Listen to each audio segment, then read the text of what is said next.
Ashama arkafuunee daawwattoota fi hordoftoota keenya akkam nagaa keessanii nageenyi koo kan jaalalaaf kabajaa bakka jirtan isin haa qabu. Egaan daawwattoota fi hordoftoota keenya odeeffannoo har'aa qabannee isiniif dhiyaanneerra. Odeeffannoo har'aatiin balaa tasa mudateen lubbuun namoota 8 darbuudhaa fi lubbuun namoota 5 darbuudhaa fi lubbuun namoota 8 gaaga'ama hamaa keessa jiraachuu akkasumas guyyaa kaleessa fi dheengaddaa Halella mootummaan federaalaa xiyyaara naannoo Tigraay irratti adeemsiseen milishoonni Tigraay waraana mootummaa irra deebiidhaan hedduminaan lakkaa'aman booji'uu dabalatee odeeffannoo gara dhumaatiin aartist Haacaaluu Hundeessaadhaaf galanni inni nuuf oole nuti oolleef jirra. Keessumaayyuu komiin gara hiriyoota isaatiin ta'ee maatii isaatiin ka'amee jira. Sababni inni ka'ameef artist Haacaaluu guyyaa kaleessa fi dheengaddaatti fuula Facebook fi YouTube banaterratti Oromoon miliyoona 50 osoo jiru osoo followerii gurguddaan jiru hanga ammaatti namni 7,000 bichaa subscribe gochuu hiriyoota isaanii ta'e an isin komadhee jira. Dhumarratti isiniif gabaasa maaltu akka ta'ame komiin keenyas maal akka ta'e jechuudha. An ready Adem TV namoonni YouTube channel fi afaarii taatan subscribe gochuun maatii koo taasiniin jedha. Video keenya immoo like gochuu hin irraanfatina. Egaan daawwattoota fi hordoftoota keenya odeeffannoon nuti isiniif qabnu har'a ganama sa'a muraasa dura naannawa sabbataatti guyyaa har'aa balaa tiraafikaa mudateen lubbuun namoota 5 battalumatti badu akkasumas immoo lubbuun namoota 8 gaaga'ama keessa jiraachuudhaan mana hospitaalatti akka dabarfaman komishiniin poolisii naannawa sanii ibsee jira. Keessayyuu balaa tiraafikaa hedduminaan bara kanatti akka deddeebi'ame dubbata. Balaan tiraafikaan beeytanii ariitii humnaa olii akka tasaa ta'ee irra makiinaa irraa kun minibaasiidha. Minibaasii ariitii humnaa olii waan fiideef yeroo garagaltutti lubbuun namoota 5 battalatti du'e jedha. Egaan ofii eeggannoo adda addaa gochuun barbaachisaadha. Keessumaayyuu shufeeronni biyya keenya yeroo tokko tokko makiinaa oofuun kun akka xiyyaaratti itti ilaalama. Yookaan immoo makiinaan fiiguun kun akka waan ofii fiigetti ilaala. Makiinaan ka fiigu beenzilaani malee isaanii miti. Beenzila irraati luka keettee ennaan ima fiiga. Garuu namni keenya akkamii muudiitti fakkaata akka waan sun ariisan ispiidiin fiiguun sun akka waan ofii fiigee dandeettii isaa fakkaate ilma namaa gaaga'amaaf saaxila. So kanarratti qaamni mootummaas ta'ee qaamni waan kana hojjettan irraa of qusadha. Lubbuu namaan gaaga'ina teessanii jireenya osinitti bade lubbuu miskiina meeqa ka ilma ofii dubbifachuuf deemu jira, ka maatii ofii dubbifachuuf deemu jira, ka jireenya ofii diinagdee ofii fooyyessuuf deemu jira. Fuutee adagaa saniin isan ibsin jechuudha. Kuni baay'ee nama gaddisiisa. Namoota du'aniif araarama kadhannaa, namoota madaa'anii yookaan haala hamaa keessa jiraniif immoo Rabbaa fayyisu jenna.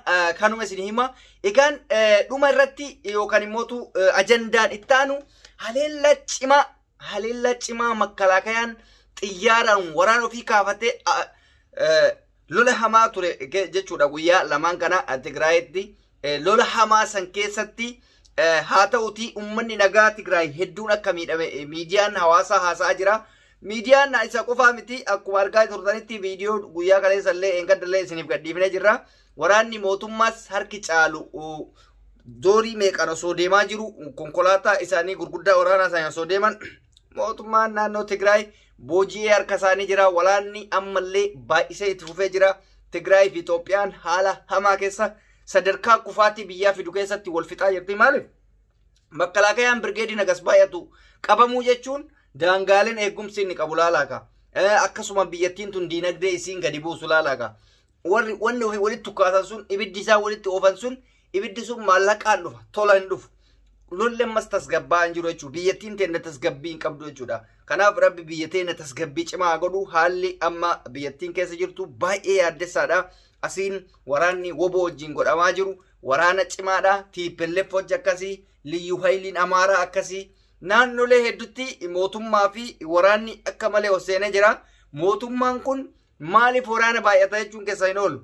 Dimokiraasii uummanni barbaadu sun waan hin taasifneef wanni biraan jiru. Kun jibbaa mootummaati miti.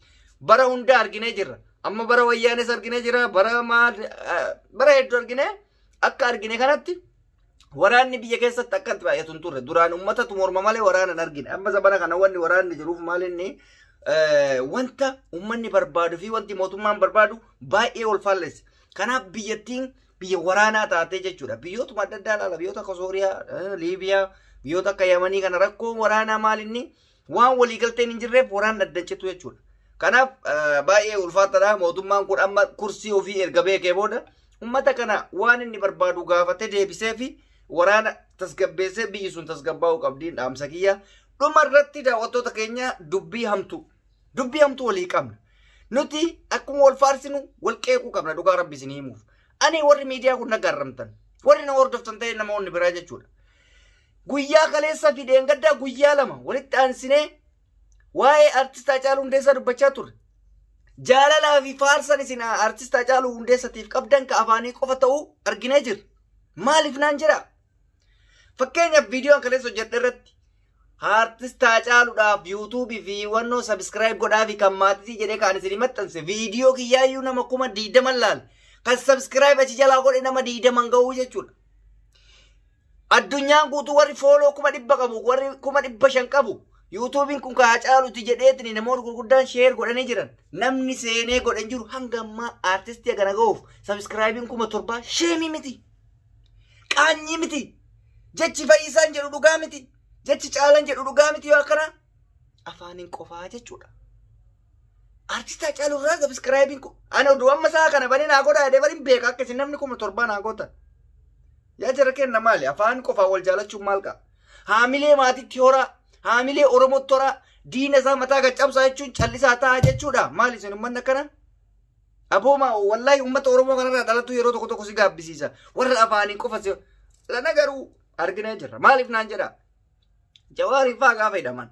Jawaar fa'aa mana hidhaa kana keessa bulanii biyyi tun biyyan taatu jedhan. Biyyi homaan taane akkanumatti afaanumaan kijibdanii uummata hidhaan geettanii biraa deebitan. Ana isin heenu.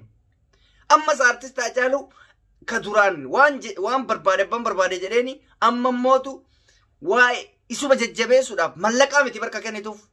Yoo barbaade kiyya kana deeffadhu sabiskiraayibiin irraa ka isaa san godhi deemiti. Jaalala dhugaa qabaatteef yoo garaa si nyaate laa. Yoo dhuguma garaa si nyaate sabiskiraayibiin kiyya kana balleessi deemi ka isaa san godhiif. Yoo gatii mallaqatti kafalte. Maal jechuudha yaaki artistii gana ga'uuf nama addunyaan kabajaa qabduuf har'aatti sabiskiraayibii 7,000 guyyaa takkatti qaanyii miti yaa uummata. Qaanyii miti. Nama meeqatu guyyaa takkatti 7,000 10 fida. Wallahi 70 mitan 700 xiqqaate jedhee ture guyyaa takka keessatti. Guyyaa lama keessatti garuu hagamma sabiskiraayibii 7,000. Jajjabina isin maatii saniif gootan arginee jirra. Jaalala isin Haacaaluuf qabdan arginee jirra. Jaalala afaanii tu. Mini aragal maal waagaa qabu? Afaanii wal wanna jechuun yoo waan biraa si dhibe namatti bilbiltee akkamitti akka godhan hin gaafattu yoo dhuguma bootaa iddoo qabaatteef. Barkan kiyyaa miti barkan isin jechaa jiru an kiyyaa miti artistaa Haacaaluu Hundeessaa isin jedhe abbo. Nama lubbuun jiru qofa baarsina yookaan immoo inni darbeef qofa hin jaalattan nan beeka hin jaalattanii miti jaalala keessan afaaniin osoo hin taane gochaan ibsaadha. Akka jaalattan beekaan Haacaaluu isinii miti diinni hin jaalatu. Diinni akka jaalatu beeka. Hin jaalattan jechuu koo miti. Jaalala keessan garuu akkamitti gochaan argisiisuu dadhabdaniidha malee. Jecha qofaan osoo hin taane gochaan. Yoo akkasii bar sirbisaa laallamaan jiru jechuudha. Sabiskiraayibii 7,000 irratti maaltu laalayaa jira kenna? Sabiskiraayibii 100,000 miiliyoonota galchuu qabdan. Viyuun isaa immoo guyyaa takkatti 1,000,000 galuu qaba. 1,000 osoo hin taane miiliyoonota laallamuu qaba. Akka ammaa kanatti garuu laallamaan jiru. Moo jecha diinni farsaa jiru kana dhageessanii gurratti kennitaniitti. Ta'uun qabu jajjabeessuu qabdanii isiniif wareegame isiniif lubbuu ofii dhabee isiniif kichuu cite isinis isaaf jedhaatiniin waan isa barbaachisu aarsaa isa barbaachisu godhaafi gumaa isaa kabaasuu dadhabdanii yuutuubii isaa immoo sabiskiraayib gochuu dadhabdanii ilmooleen isaa ittiin haa guddattu yaaki waan biraatiif bar ilmooleen isaa waan yuutuubii isaa irraa argameen haa guddattu bakka. Way namni goofandii banee fi nyaachisaa jiru hin jiru. Namni waa isaa godhe tokkochi hin jiru. Namni maatii isallee gargaare tokkochi hin jiru. Kun akka dhaamsa obbolummaatti hadaraa keessan amma tana koomentii kiyya jala isiniif kaayaa gattuqaa sabiskiraayib godhaa. Diskiripshiniin boksii jala isiniif kaayaa gadi seenatii tuqaa sabiskiraayib godhaa. Kanaa ol akkamiin isinii godhaa. Kun koomentii jala amma tana akka baateen seen gadi. Kana isinii dhaama. waan hordoftaniif galatoomaa isiniin jenna. Namoonni chaanaalii keenya faadhaa taata subscribe gochuun maatii ta'a. An reedii adamtuu fi viidiyoo keenya laayik gochuun irraa fatinaa turtii gaarii qabaadha. Nagaatti.